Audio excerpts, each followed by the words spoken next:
کۆبوونەوە چاوەڕوان نەکراوەکەی نێوان کیم جون ئونی سەرۆکی کۆریای باشوور و شی ژینپینگی سەرۆکی چین بە هەنگاوێکی پۆزیتیڤ لەلایەن واشنگتنەوە لی دەڕوانرێت.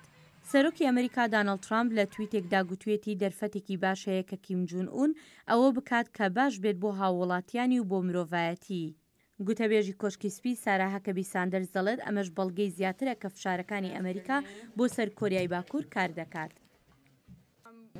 ئێمە بە ئاگاهیەوە گەشتبینین، بەڵام هەست دەکەین شتەکان بە ئاقارێکی باشدا دەڕۆن.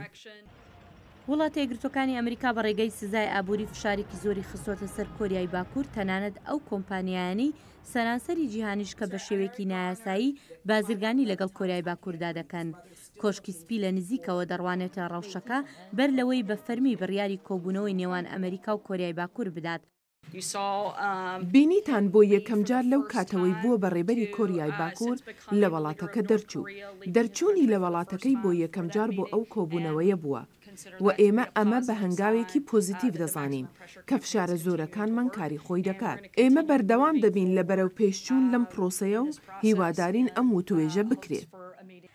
یەکەم گەشتی کیم جون ئون بۆ دەرەوەی وڵات لەو کاتەوەی لە ساڵی 2011ەوە دەسەڵاتی گرتوۆتە دەست لە کاتێکدایە کە ناکۆکیەکان لەگەڵ چین لەسەر بەرنامەی ناوکی پیۆنگیانگ لە زیادبووندا بوون و چەند هەفتەیەک بەر لە کۆبوونەوەی چاوەڕوانکراو لەگەڵ کۆریای باشووردا. شتێکی ئاساییە کاتێک کۆبوونەوەیکی گەورە لە بەردەم تابێت دەتەوێت خۆ دوانیشان بدەیت لە بەردەم کۆریای باشووردا ئاڕاستەی دیبلۆماسی و پشتیوانیتان. چین جۆرێکە لە هاوپەیمان و هاوبەشی کۆریای باکوور، تەنانەت ئەگەر ئەو هاوپەیمانێتیە ئێستا گرفتیشی تێدا بێت. ئەمە جۆرێکە لە نیشاندانی ئەوەی کیم جون ئون لە پەراوێز نییە کاتێک دەچێت بۆ کۆبوونەوەیە.